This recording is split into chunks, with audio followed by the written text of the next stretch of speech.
Tole, akkam jirtu barattoonni keenya yuunivarsiitii adda addaatti argamtanii bakka isin jirtanitti yuunivarsiitii isin jirtanitti nageenyi kan koo isin qaqqabu akkam jirtuun isiniin jedha. Egaa akkuma beekamu guyyaa har'aa ammas chapter 4 koorsii common koorsii jechuudha moral and civic kan jedhu chapter 4 part 6 isa jedhu qabadhee isinii dhiyaadheera afaan Oromootiin. Afaan Oromoo fi Ingiliffa fayyadamee tan lamaan isaatiin asirratti barsiisa yookaan immoo ibsa itti isinii kenna. Kanaaf hanga dhumaatti ayaataan akkana hordoftanii fi lammata immoo YouTube chaanaalii kana please subscribe gochuu hin dagatina, like viidiyoo isaa like gochuu hin dagatina, share gootanii hiriyaa keessaniin ga'uu hin dagatina. Yuunivarsiitii Itoophiyaa keessa jiru 40 ol keessa yoo xiqqaate ijoollee kuma hedduudha kan fudhatu koorsii kana yeroo kanatti kan fudhachaa jiru. Garuu immoo subscribe isaa gaafa laallu hanga sana miti. Ijoolleen keenya keessumattuu subscribe gochuu hin dagatina. Maaliif wanta biraa kallattiidhaan waan naaf gootan hin qabdanii garuu immoo irraa fayyadamoodha. Kanaaf subscribe gochuudhaan mooraalii akka naa kennitan na jajjabeessitan, like share gochuudhaanis akkasiin na jajjabeessitaniin hiriyoota keessanis geessanin isin gaafadha. Okay. The today's lesson is about collectivized state. There are 6 forms of state. Among those 6 forms of states, under part 5 of this chapter 4, we discussed about minimal state, developmental state, and social democratic state. You can get part 5 from this channel or YouTube channel, and the today's lesson is about collectivized state. The collectivized state is bring the entirety of economic life under state control.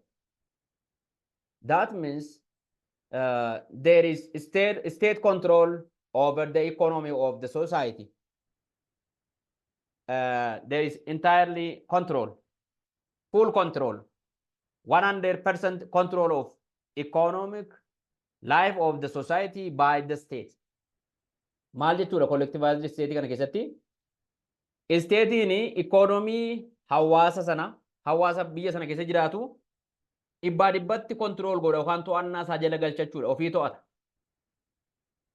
Ofii isaatii economy to'ata jechuudha mootummaan yookaan state.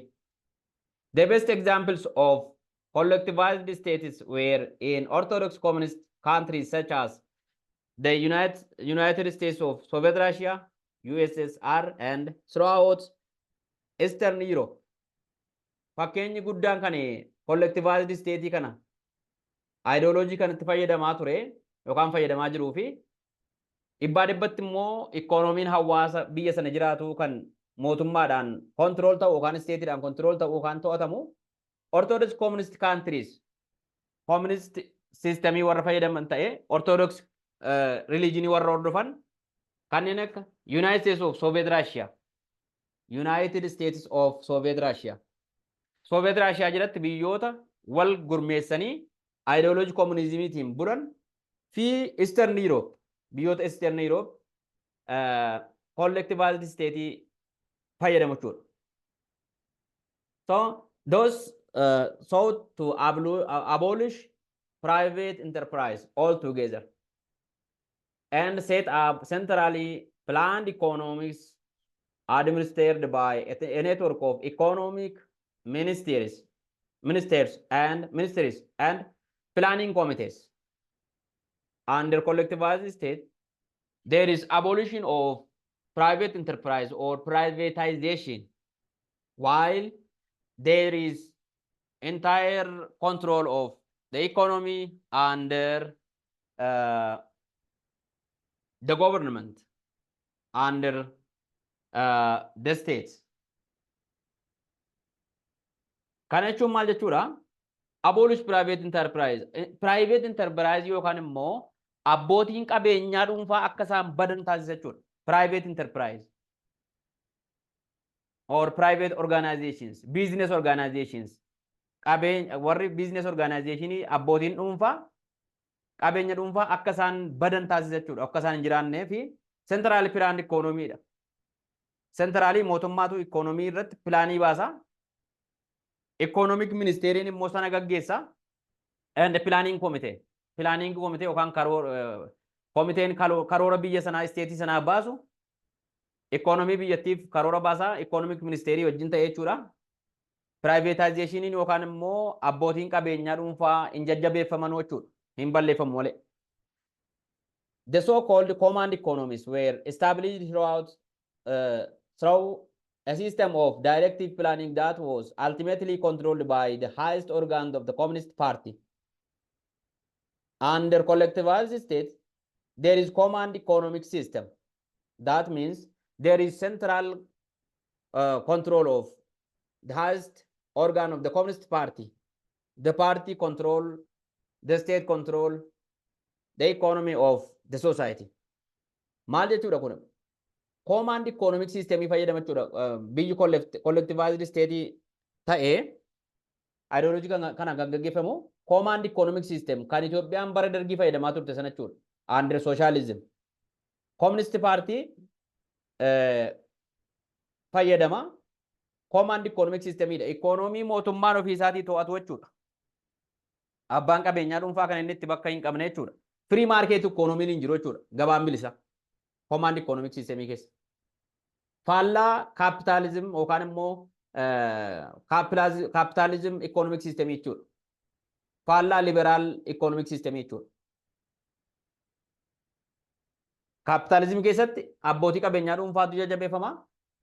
Command economic system keessatti immoo public property yookaan immoo qabeenyaa uummataatu mootummaatu deeggarama malee qabeenyaa abbootiin qabeenyaa dhuunfaa akka isaan jiraatan hin barbaadamu jechuudha. Akka isaan jiraatan babal'atan hin barbaadamu jechuudha. The next one is totalitarian state. This is the most extreme and extensive form of economic interventionism is found in totalitarian state. There is most extreme. Inni kun immoo baddu baasa mootummaani extremely to'ata jechuudha. Yookaan immoo garmalee there is most extreme and extensive form of economic intervention. Intervention on economy of the society.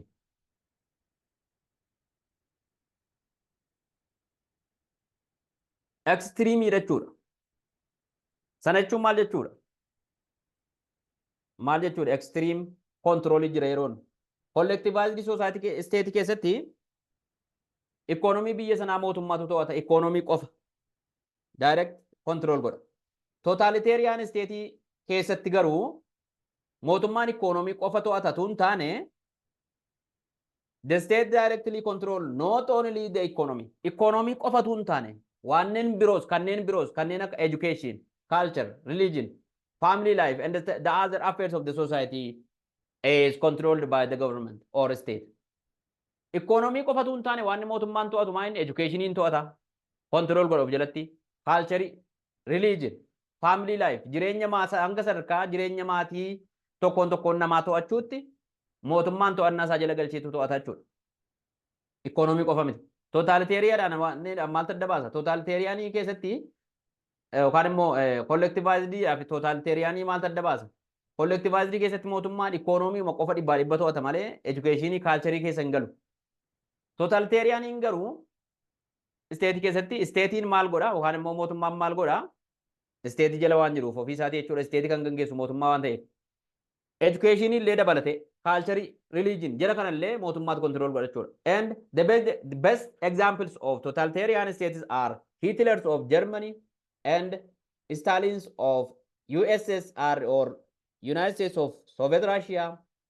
Also from the modern regimes such as Saddam Hussein's of Iraq.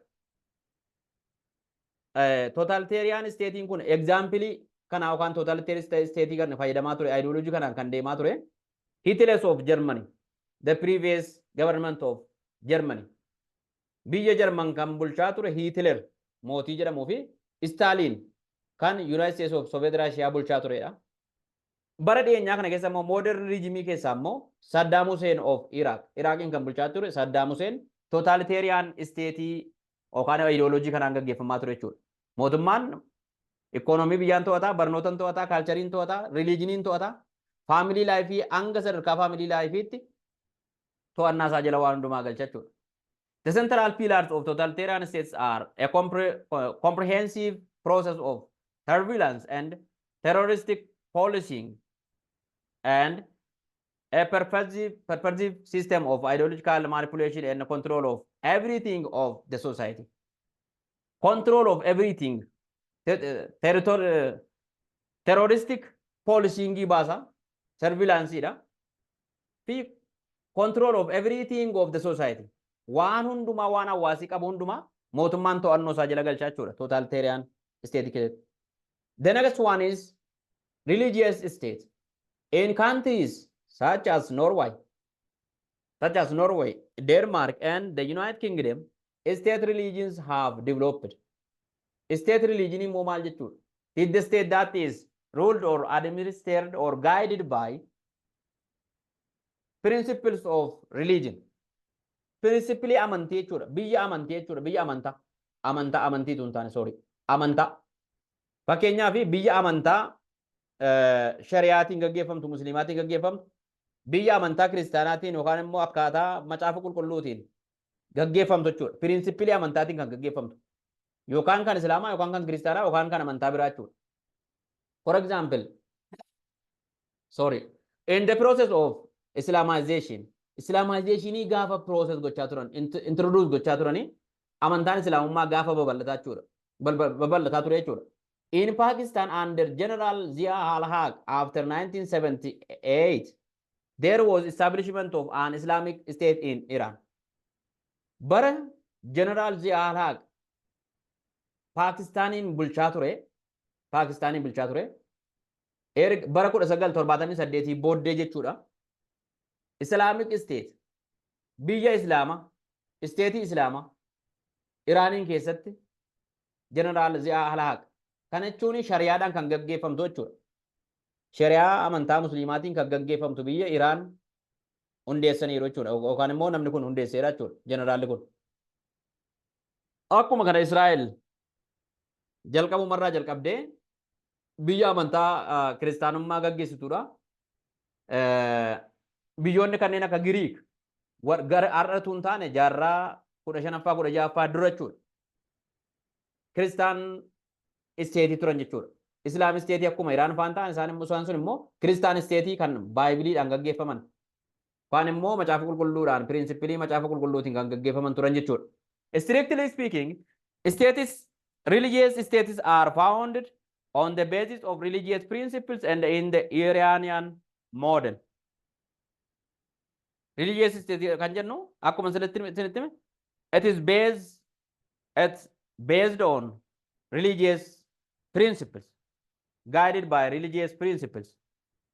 Principally religion yookaan amantaatiin kan gaggeeffamu jechuudha. Fi biyyoonni ergasii booda immoo deebi'anii erga Iraan bara 1978 booddee Islamic State taate booddee immoo biyyoonni kan biraa Iraan moodelii yookaan immoo Iraaniin akka moodeliitti fudhatanii akkuma Iraan shari'aadhaan gaggeeffamtu sana Islamic State ta'anii biyyoonni hundeeffaman biyyoonni adda addaan jiru. So thank you for today's lesson, for staying with me still now. Galatoomaa ulfaadhaan jedha kabajamaa har'aaf nu ga'a kanaaf paartii itti aanumaan qabadhee isinii dhiyaadhutti bakka jirtanitti nagaan haa ta'aa. Thank you ulfaadhaa.